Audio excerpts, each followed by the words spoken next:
Good morning, y'all. It is a bit of a snow day here, so I thought it'd be a perfect time to talk about the 11 things I hate about my camper van.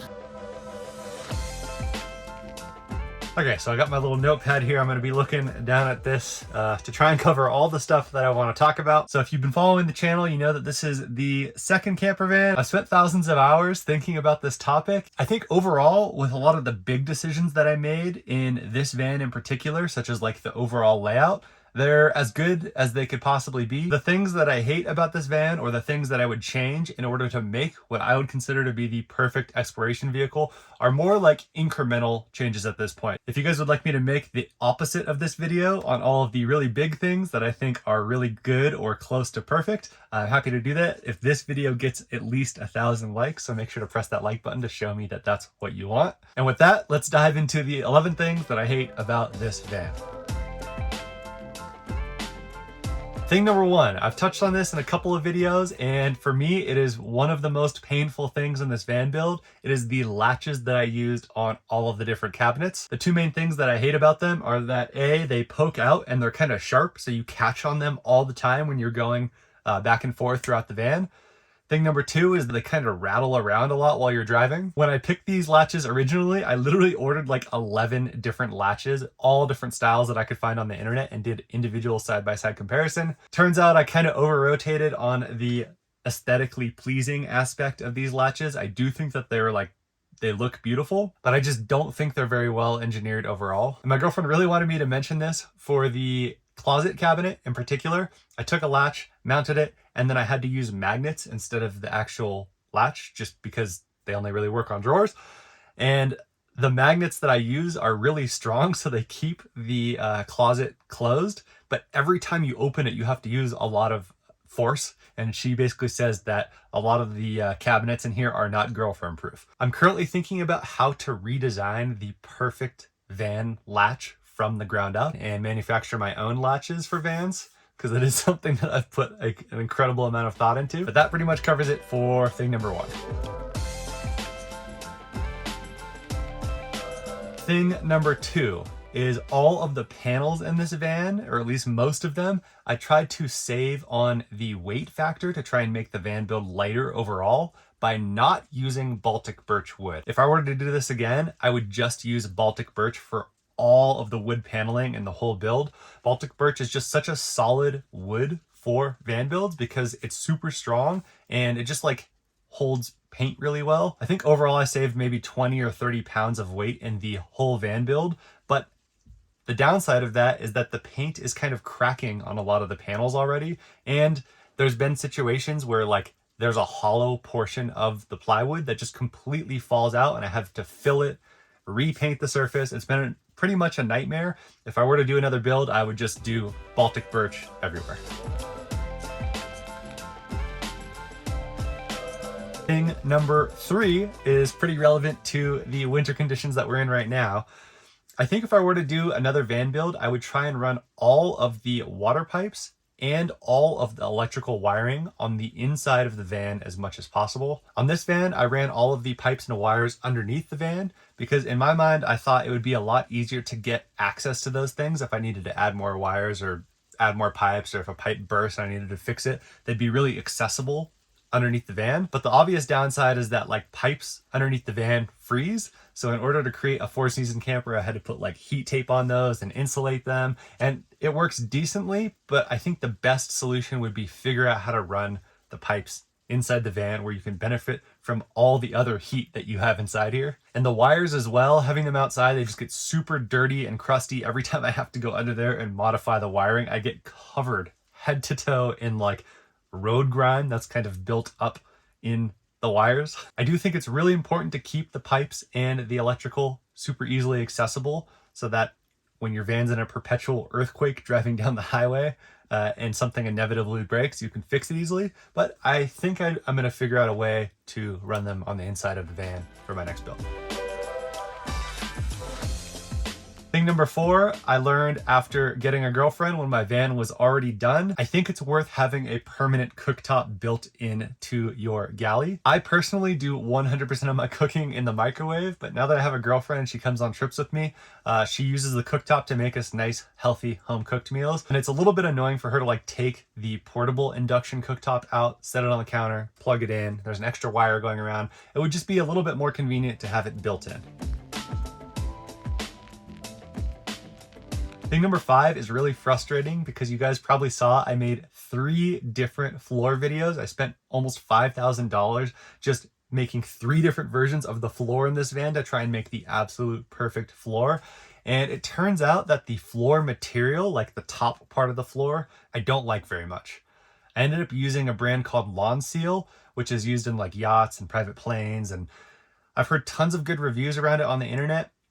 I don't know if it's the type of lawn seal that I picked, but it scratches easily, kind of hard to clean, it gets dirty quickly, and if you need to replace it, it's like incredibly hard. I would call it impossible to replace that top flooring. What I did to mitigate my dislike for that material is I bought floor coverings from a company called Inhabit Flooring, and I think that they invented the best flooring material for vans. I'm not in any way affiliated to this company, but I think they do a really good job, and I highly recommend getting Inhabit floors for your van. In my case, I just got them cut and I just lay the floor mats on top of the existing floor. The material for these Inhabit floors is just so good for the stuff that you do when you're traveling around in your van.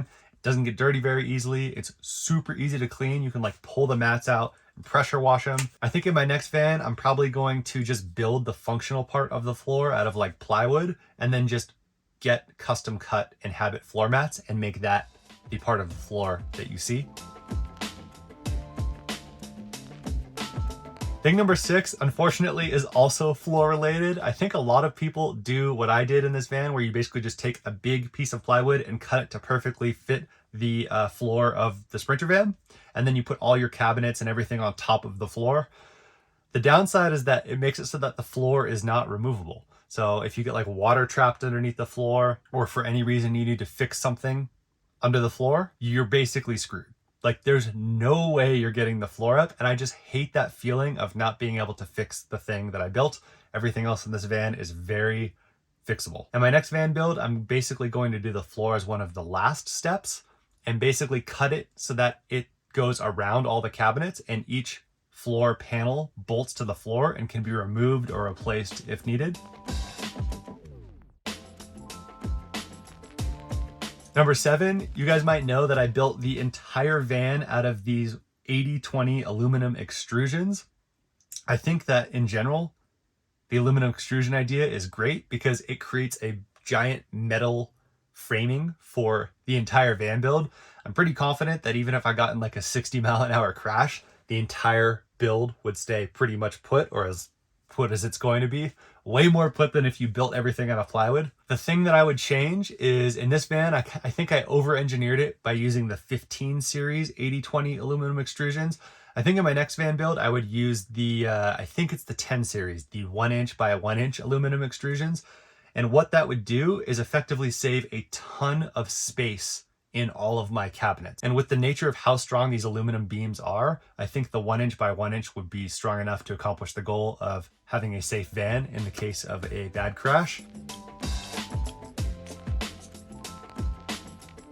On to the next thing. Number 8 has to do with the AC and the heating in the van. The van still has like hot spots and cold spots. I do want to note that I'm like incredibly particular about perfectly even heat distribution in any of the spaces that I live in. I really like to have just like the perfect temperature. To try and address part of this, I added a second diesel heater to this van build underneath the passenger seat. And I'm currently working on designing an extendable heat vent that is attached to a tube so you can like pull the heat vent out and put it into the corner of the van, like the one that I'm in right now, which tends to stay a little bit cold. When I come to a really good solution and I can make sure that it like doesn't melt like the last 3 versions that I built, I'm probably gonna start selling those on my website. So stay tuned, I will post a video if I can come up with a really good solution for that. And then air conditioning has a very similar problem where you get hot and cold spots. I think the problem with AC is actually a little bit worse though, because air conditioning in an off-grid exploration vehicle, in my opinion, is still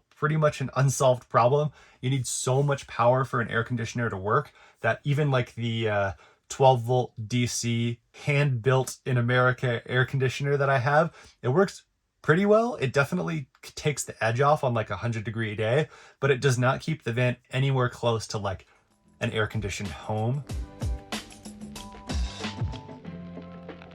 For number 9, I would basically change the order of how panels are layered so that the panels that I need to remove more frequently are easier to remove. For situations like that panel back there on the backside of the galley, I would basically take the ceiling and put it over on top of the wall panel so that I could just simply unscrew the wall panel and take it off without first needing to remove the ceiling and then take the wall panel off, because I frequently need to get in that wall panel and I almost never need to get above the ceiling. I strongly recommend thinking about which panels are you going to need to remove in your van build and make those panels not blocked in by anything else. It's a huge benefit when you build your van out of the 80/20 aluminum beams because you can just bolt your panels to the framing and unbolt them anytime you need to remove them. And number 9 is basically an iteration over the already pretty removable panels in here, but just making them even more accessible and removable.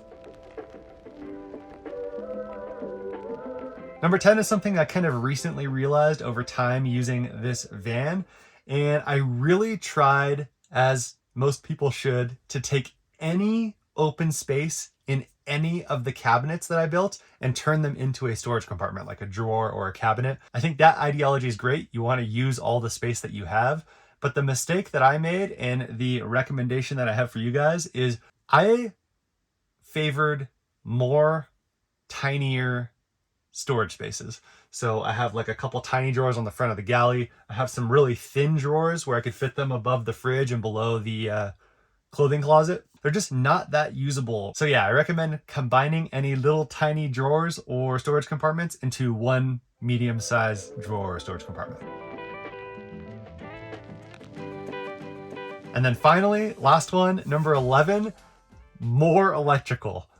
I know this might sound crazy to you guys because I put, at the time, the biggest electrical system that existed in any van build that I could find anywhere on the internet. And I have a 3,000 watt inverter, and I have 720 watts of solar on the roof, as well as a 60 watt battery to battery charger that basically charges the house battery bank when I turn on my car. Believe it or not, I still don't personally feel like this is enough.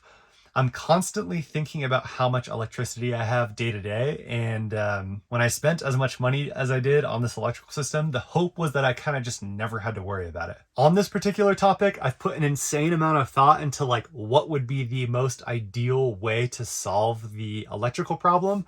And in my opinion, it's actually not really having more batteries or more solar. I don't think you can physically put enough solar on there or physically have enough of a battery bank to like really solve this problem. So all things considered, I think the best way to solve that problem is with the super high power alternator charger that people install in their vans. This is basically a dedicated second alternator that connects to your battery bank with massive like 4-aught wires, and they can charge your battery bank at like 300 amps, which is just insane. If you combine that with a high idle kit, basically making it so when you start your car, it has a way to idle at a higher RPM so that you can leave it standing still, idling, and not damage the engine over time. The downside with these second alternators, or the alternator chargers, is they cost a ridiculous amount of money. I think fully installed, if I were to get like the nice alternator charger, it's like $7,000 or somewhere around that ballpark. So it's something that I'm saving up for and I'm gonna do eventually probably. I do still think like around 10 kilowatt hours of a house battery bank and then as much solar as you have space for on your roof is the way to go. I just think having that alternator charger on top of all that is what you need if you want a like perfect experience. So that covers all the things that over the course of the last year since this van build's been complete and I've been camping in it, I've realized I would change in the next one. Hopefully I covered some things that you may not have thought about for your van build so that you can not make the same mistakes I did. So with that, thank you guys for watching. Hope you learned something. I will see you guys next time.